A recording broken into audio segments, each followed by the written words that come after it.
Hello and welcome to a Derpy News interview. Today we have Mitch Larson, or M.A. Larson, however he'd like to be called. How are you doing today? Not too bad. I'm doing well. Excellent, excellent. Thanks for having me on. It's not a problem at all. We love having you on. Today we're going to do a little bit of talking about his previous works and his experience as a writer and some of his current works, which I won't spoil at the beginnings. My first question I have here for you is, when did you decide that you wanted to be a writer?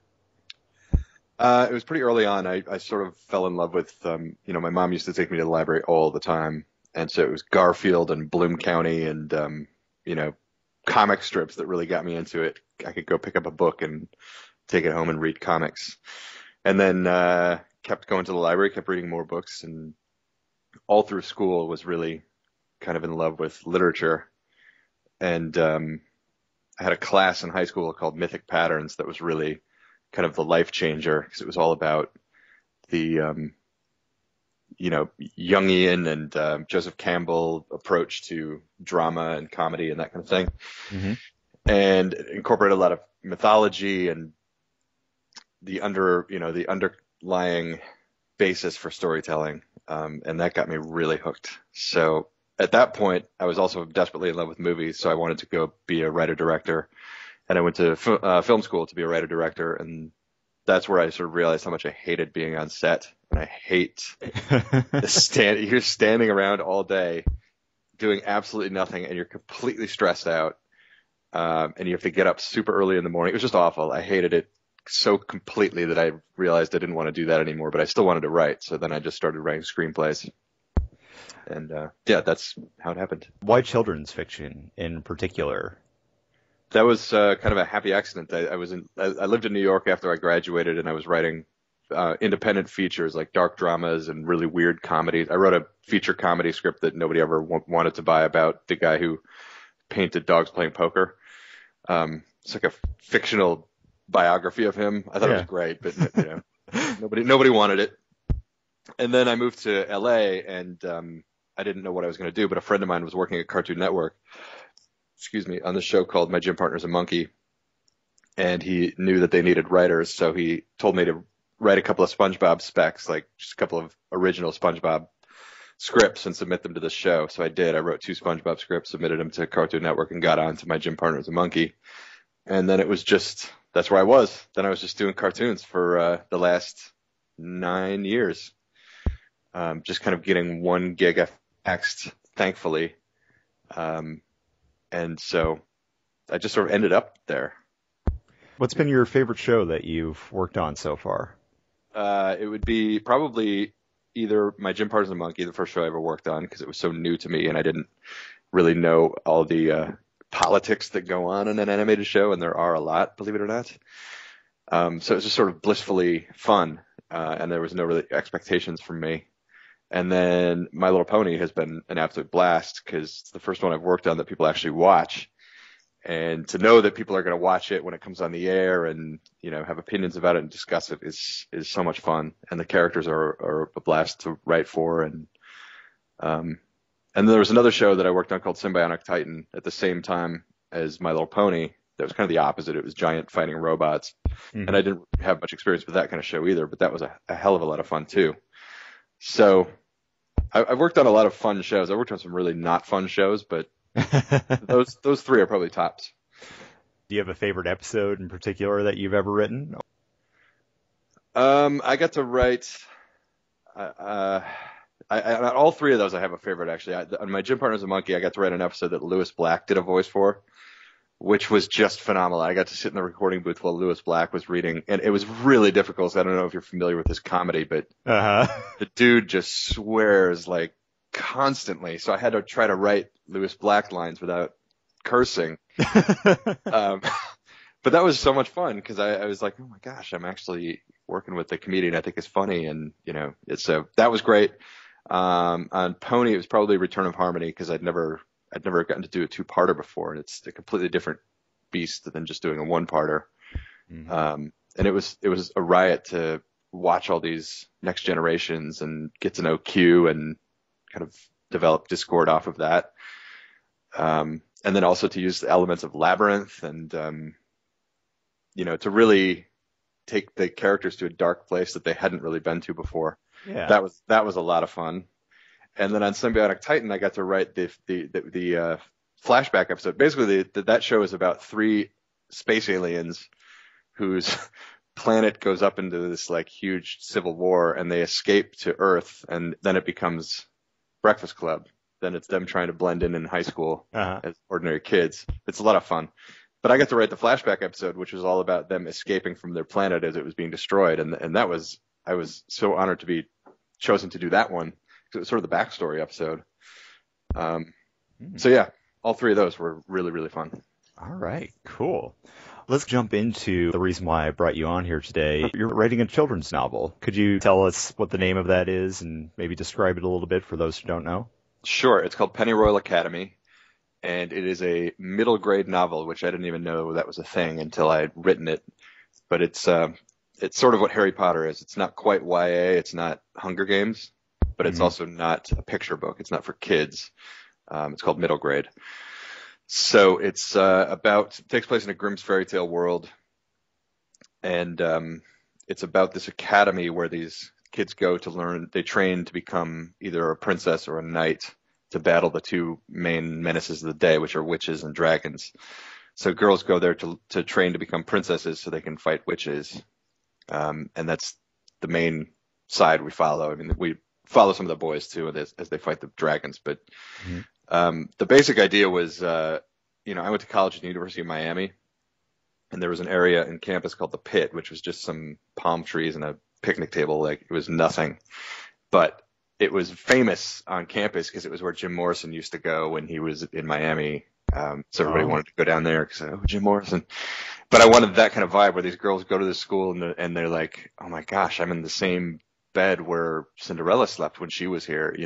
It's a world where all those names that you know from Grimm's fairy tales exist. They may not be in this story, but they're in this world. Mm-hmm. So, and I wanted to kind of stick to the true Grimm's fairy tales, which are pretty dark, and sinister, and, the witches are pretty creepy, and, that's basically it. And then like most middle grade books, when you are dealing with, an audience that's going through adolescence, it's about identity and finding out who you are and self-discovery and that kind of thing, like Harry Potter. Yeah. So it's got that element too for the main character. Speaking of the Harry Potter line, is this planned to be a series, or is this a one-run story type of deal? It is. I sold it as a series. I sold it to Penguin Publishing, and so they bought a series. So I'm writing the second one as we speak. When you're trying to develop a story, how do you make sure that you're making the most of it when you're writing it? I mean, that to me is the single scariest question of writing. It's like, it's not as bad with screenplays, because whether you're writing a feature or a TV script, say you're writing a My Little Pony script, it's going to be basically going to be 30 pages. It's going to be 3 acts. You have all this stuff already built into it. Feature script, it's going to be basically 120 pages, again, 3 acts. But this is the first time I've ever written a book, and I was paralyzed because I was like, oh my gosh, I have no restrictions whatsoever. I can literally do anything I want. And that's paralyzing. It's like, there's no guides, and it's just every choice you make, you're like, oh no, am I neglecting to think of 10 better choices? You know what I mean? It's like, it's paralyzing. So that's, I still think that's the hardest thing. Is I'm trying to plan out the second book now, and every time I pick something, I'm like, oh, this is great, I'm going to do this. In the back of my head, I'm like, yeah, but are there other things that are even better that I'm just not thinking of? So I don't know the answer to that. Are you more of an outline writer, or are you a discovery, let it flow type of a writer? I've made a complete switch on this. I started out, I had a writing partner when I lived in New York, and we would just write and write and see what happens. And it was a lot of fun. But now I just like feel completely lost without an outline. My outline for Pennyroyal Academy, I think, was 50 pages long. It had like 20 or 30 different colors. It was all color coded, to track in each chapter. I would track like this character. What are they doing in this chapter? This theme, what's happening with this theme in this chapter? this subplot. I had different colors for all those things. And even if it was something you wouldn't see in that particular chapter, I wanted to know what they were doing anyways, just so it felt three-dimensional. So I had an incredibly detailed outline for the book.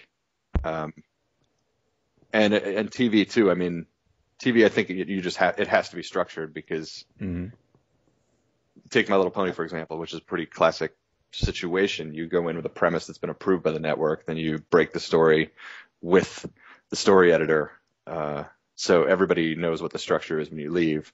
Then the discovery happens after that. I mean, you get your guideposts, you got your act breaks and major beats, but then you just kind of discover from there.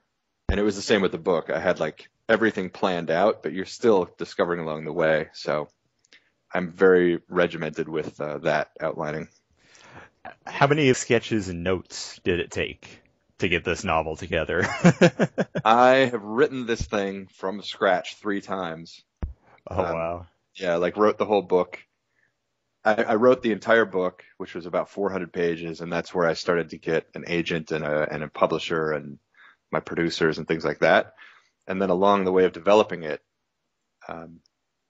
it kept getting older and more mature and more serious and darker.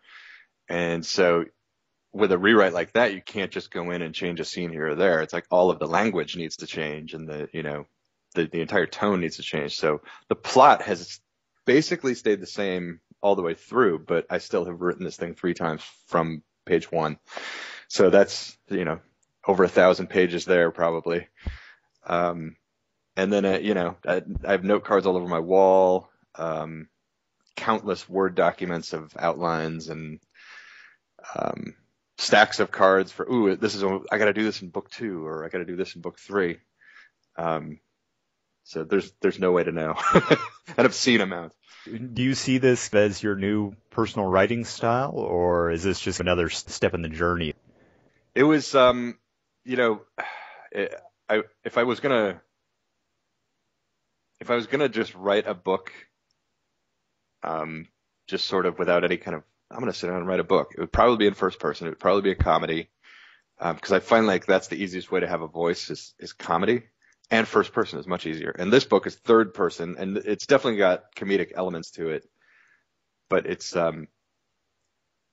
hopefully there's a lot going on for the reader. I try to put in a lot of subtext and things like that, and character development and whatnot. But it wasn't comfortable for me to write something like this. It took 3 drafts.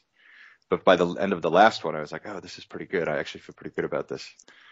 So I don't know. I think it depends on the project. Okay. I've always been comfortable. Like if you look at some of my scripts for Disney for this show called Kick Buttowski, or even My Little Pony, there's a lot of slangy things that I just throw in for flavor that I just couldn't put into this book because the book takes place in sort of a Middle Ages kind of realm. Exactly. Yeah. So yeah, I don't like, for example, in a My Little Pony script, I would have put something like, in fact, I did this in, which one was it? I think it was Magical Mystery Cure. I put in something like, in one of the songs, they're singing and dancing and all kinds of Studio B amazingness, something like that. Yeah. Because I know they're going to read it, and hopefully it'll make them kind of chuckle. You know what I mean? Like, yeah. But you can't do something like that in a book. You got to stick in the world. If you step out of that world, it'll take the reader out of the world. So it breaks the immersion. Exactly. And I really wanted this to be immersive. So that was tough too. Would you say this would be your first time with world building, where you're building an entire world just out of your own imagination? Or would you say that your television experiences helped out with the world building aspect of it? How was that going into it? It definitely helped to have been on. I've been on so many different shows, and the nature of those shows is that you write a ton of episodes really fast. So I've actually churned out a lot of scripts over the last however many years. And in their own way, they're all building their own worlds. Like the very first show I was on, My Gym Partner's a Monkey, I had a lot of fun coming up with storylines for minor characters that I thought had been neglected in the first 2 seasons. Mm-hmm. And because I came in the middle of season 3, and I was like, they've never done a story with this guy. I wonder what he's all about. So then you can kind of think of something and create the character in that way. And, that happens on all shows. To me, that's the interesting part is, how can I take this little corner of this world that hasn't been explored yet and explore it? But in this case, yeah, I mean, it was from scratch, but I tried to keep as much Grimm's fairy tale flavor as possible. It's all, the world is like the Black Forest. It's thick forests and mountains and castles and kingdoms. So it's all very familiar. But it does have a different spin to it, and that, in this world, the only thing that can stop a witch is a princess. And so I wanted to be able to reread the Grimm's fairy tales and not have anything I've written contradict those fairy tales. Yeah, yeah. But I also wanted to have a sort of a more modern take on it, because the big slam on princesses is they sit in towers all day and sing songs and wait for their prince. Which, if you read Grimm's fairy tales, isn't necessarily true. I mean, a lot of those princesses don't do that. They do a lot more than that. But that's the big anti-princess backlash now, is that. And so the girls in my story have a lot more going on. Like, if you've got a kingdom full of innocent people and a witch is coming in, they're doomed unless a princess comes in and puts her life on the line to try to stop the witch. So that, they have a lot more going on than just being the princess stereotype. A damsel in distress. Yes, exactly. Term. Right. What do you think about the structure of the book? Is this going to be kind of a traditional 3-act storyline, or are we going to be jumping back and forth? I guess I don't want you to spoil too much, but this is kind of cynical on my part, but when I was really planning it out, I said to myself, maybe I should just structure this like a screenplay so it might be easier to sell. So I built that into it, because I was hoping a film executive would read it and think, hey, this already feels like a movie. This isn't such a leap to buy this and turn it into a movie. And so I did that. And part of that is just, that's what I've been doing for 10 years, is 3-act structures and, filmic structure. So it wasn't a leap for me to do that, but it was definitely.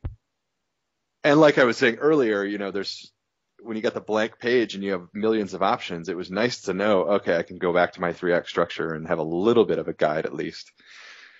So it's got that structure built into it. It's not hard and fast like film structure, but the bones are in there. Okay, interesting. So what kind of new people and new roles did you get to meet when going from television and film to actual book writing stuff? What kind of new people and new experiences did you have? Well, I'll tell you what's funny about that is I finished the book after it took okay, let me give you a quick history of this.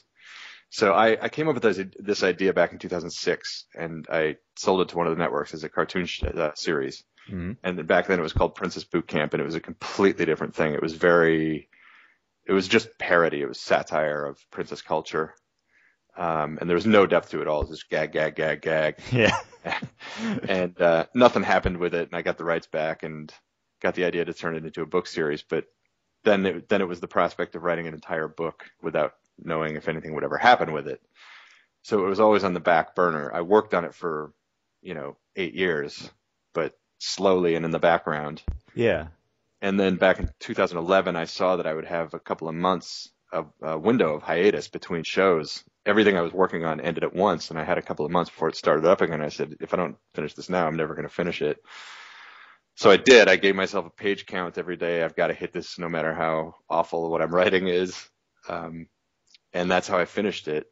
And then I finished it at the end of 2011, and it took writing a book and leaving the film world for me to meet Reese Witherspoon, who my agent gave it to her, and she read the book, and I had lunch with her, and she wanted to produce it. So she is my producer. Wow. For the movie. But like I said, I had to leave the film world and go to books to meet her. Yeah. But that was a little strange too, because then I had a producer attached to a book that I didn't have a script for. and I didn't even have a publishing deal. So it was all really strange. But then I got it to Penguin and got a deal there, and then we sold the movie rights to Lionsgate. So it all happened really beautifully. Yeah, just all kind of came together. Yeah, exactly. That's awesome. So it was kind of an overnight success, but it took 8 years to get there, basically. Quite a commitment. Yeah. If I was an amateur writer or looking into getting into book writing, what kind of blogs, what kind of reading should I start reading up on? What should I start researching? I didn't read a whole lot of that. I don't know. I know some of it's useful. Like one of my favorites is On Writing by Stephen King. Yeah. It's a beautiful book. It's all about I don't know how much people know about his personal story, but he had a horrific accident where he almost died. And this book is all about that accident and how it affected his writing habits, but it also goes into practical writing advice. And I found it incredibly motivating to read. So I would recommend that, even if you don't particularly care for his stuff. I think he's a hell of a good writer, and that book is it's a personal look at a writer that you don't see all that often. So I love that one, but I mostly just read other books. I read the Harry Potters over and over again, and just to kind of study them and their structure and why they work the way they work, because they work so well. And I, for myself, just wanted to see how she did what she did with those. Yeah. But sometimes I think and it's the same as screenwriting, you can get bogged down in the advice and the rules. Everybody's got rules. You got to do this, and by page whatever, you've got to do this. And I think you can get really hung up on that in a bad way. And I honestly think the best way to learn stuff is to read good writers. Read writers you like, read styles you like, and see how they did it. And read consciously. Don't just consume it. Yeah. You know what I mean? Like, look at the sentences, see why they work, how they work, see why the characters work. To me, that's much more useful than a lot of the advice type stuff. How much reading would you say in the average month do you do? Like, how many books? Well, it really varies, because one of the hardest things about this process was I adapted my own book for Lionsgate, and I was rewriting the book at the same time I was adapting the book. So I was writing the script and a new draft of the book, back and forth, which is why I wasn't on season 4 of My Little Pony. And it was incredibly challenging because they're two totally different kinds of writing. Screenplays are all written in the present tense, and they're as stripped down and bare bones as possible if they're good. Yeah. The best scripts are as bare bones as you can get. If you're interested in screenwriting, if you can get your hands on The Bourne Identity, it's maybe one of the best scripts I've read. It's so economical and tight and just beautifully written. You can feel the pacing of the scenes in the script. But anyhow, so what I was going to say is it depends, because sometimes I'm reading a lot of scripts, sometimes I'm reading a lot of books, sometimes I'm reading both. So I don't know. And I'm also a very slow reader. I do try to read consciously and paying attention to everything. But on a good month, I'd probably go through 2 books, but that's rare. Okay. I'm a slow reader. Right now I'm on the second. I'm trying to read all of Hemingway's novels, because I somehow made it through all of high school and college without ever reading any Hemingway. Oh, wow. Yeah. So I've finished the first one. I'm halfway through the second one now. I'm halfway through The Sun Also Rises, and I'm just going to go through all those because, like I said, read the best. Oh, excellent. So, you're talking about the process of cutting things down, slimming things down to create a screenplay. Was there anything that was really tough to cut in this book? A lot. Yeah, a lot. So this would be the second draft of the book. Second draft of the book is the one that I sold to Lionsgate. And so I went to adapt it into a screenplay. And my first draft of my script was 295 pages. And the way that screenplays work is roughly a page of script is a minute of film. So you're looking at a 300-minute film. So yeah, I had to cut that over in half, to get it down closer to 120 pages, which is a 2-hour film. I had to cut over half of it away, which was just agonizing. But what ended up happening was I said to my editor, I want to go back and rewrite the book because I can see now that I don't need all this stuff and I don't need all that. I love it, but I don't need it. And so I went back and did a whole nother draft of the book based off the edits I had made in the screenplay. So it was a really useful process, forcing myself to cut it in half. Yeah, yeah. But one of the things I lost that I loved was probably one of my all-time favorite books, and definitely the book that made me want to write books, was Watership Down. Oh. I adore Watership Down, and I didn't even really understand it when I was reading because I was so young, but I was just in love with it. And there are the chapters in that book where the rabbits tell each other stories about one of their mythical heroes. And the entire chapter is just a story about this other rabbit. And so I had stuff like that in my book. I got to write Grimm style fairy tales that were inserted into the book, and they were important to the plot, but everybody who read the book sort of felt like it took them out of the book and was sort of an unwanted break. So I cut them out, and then I looked at it and was like, you know what? I don't really need them. I love them, and I think they're super cool, but they're not really necessary. So I left all those on the cutting room floor, which still bums me out because I thought they were pretty cool. That's tough. Yeah. Maybe I'll put out a Larson's Fairy Tales afterward. Speaking of the future, you've got the book deal, the movie deal going on. What else are you really looking forward to for your immediate future? Well, the script I've finished for the adaptation, they're just sort of waiting until the book comes out. It comes out October 7th. So I don't think anything's really going to happen on the film side until then. Okay. Like I said, I'm writing the second book. Supposed to have that in this fall. We'll see if that actually happens. But so that's my primary thing now. Like that kind of takes up my entire day is that. But I've also back on Pony for season 5.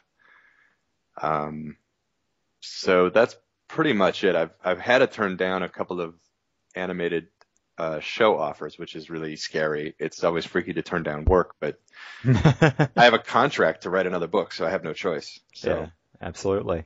That is definitely my main focus is the second book now. And then, getting ready for the first book to come out. Like this weekend, tomorrow actually, I'm leaving for New York for this thing called Book Expo America, which is the biggest book fair in the country. And I'm on this panel there called the Middle Grade Buzz Panel. There's 5 of us on there. Yeah. Where we just go up and talk about our books to this convention full of booksellers and librarians and bloggers and publishers and, publishing industry people. Yeah. So things like that, and then writing the second book are the primary things. All right. We're kind of coming to the end of my questions that I had here for you today. I'd like to ask you one that I ask most everybody who comes on here. What advice would you give to young people who would want to get into writing, be they books or television shows, what have you? I get asked this a lot because I know a lot of people want to get into writing for cartoons, and it's totally unsatisfying answer, but everybody has a different way in. You look at how I got into it; it's completely different from how Amy Keating Rogers did, or how Megan McCarthy did, or anybody who writes for cartoons has a different story. But my favorite one is Amy Keating Rogers. She's been on My Little Pony all 5 seasons. Mm-hmm. And she started out as a production assistant, a PA, which is essentially just grunt work, a gopher on, I believe it was Powerpuff Girls. Whatever it was a Craig McCracken show. Yeah. And she was, at the meantime, she was a playwright, and he knew that and asked her if she wanted to try writing an episode of Powerpuff Girls. So she did. And it worked out, and that got her in. But that's the advice I try to give is just find a way. If you want to get into writing for cartoons, find a way to get on a show in any capacity. Intern, make no money, doesn't matter, work the phones, whatever, just get on the show. Because what happens is you spend all day every day with the same people. The show inevitably ends, and then all those people spread out. They all go on to other shows, and somebody will be on this other show at Nickelodeon, and they'll say, oh, I remember that guy. if we need somebody, he's available or she's available. So don't think that you're going to get on a show as a writer.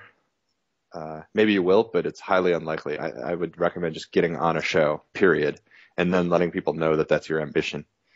And writing stuff in the meantime, writing spec scripts, which is just pick your favorite show and write an episode. Like I said, I wrote 2 episodes of SpongeBob that were never intended for anybody at SpongeBob to see. Yeah. They're just samples that you show around to show that you can do it. And the writers I know are constantly updating their specs. If you've got one that's 2 years old, write a new one. Just always have new stuff. It's all about volume. Always have material. And then I hate to say it, but it's who you know.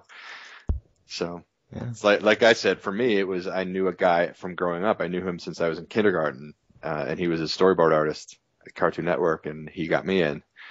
So it is who you know, and it's being in the right place. So find a way to get on a show.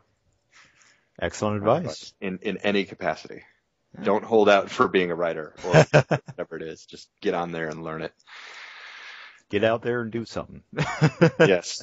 And for book writers, same thing. Just do it. Just write it. Write the entire manuscript. It's terrifying because that's what I did. And you write hundreds of pages not knowing if anything's ever going to happen. But if you happen to write something that's commercial and the powers that be can see some sort of potential for it, then good things may happen for you. So. Okay. Well, that's all I had here for you today. The book is Pennyroyal Academy. When can we expect to have these on the shelves? Where would we be able to pick one of these up? Well, it's available for pre-order now. Anywhere. It's everywhere. Barnes & Noble, Amazon, your local bookstore. It's available. iTunes. And then it comes out October 7th. And there will be an audiobook version at the same time. That's kind of fun too, because this is also new to me. Every time I get an email from my editor, it's like, oh, that's so cool. That's really exciting. Now they're starting to cast for the audiobook. Oh. Which is really fun. So the audiobook comes out the same day, October 7th. So it's available now. You can pre-order it now. There you have it. All right. Excellent. Yeah, like I said, that's all I had here for you today. Was there anything else you'd like to leave the audience with? Just a big old thank you for if you want to check it out. Thanks for paying attention to stuff we do outside of MLP. Mm-hmm. And it's been an amazing couple of years with this community. And it's, like I said before, it's super fun to know that people are watching things that you write. And now I get a lot of tweets about people who have pre-ordered the book and want to read it. And that's really exciting too, that people are interested in what I'm writing outside of the show. So thank you all for all that. Thanks for coming on. Thanks for having me.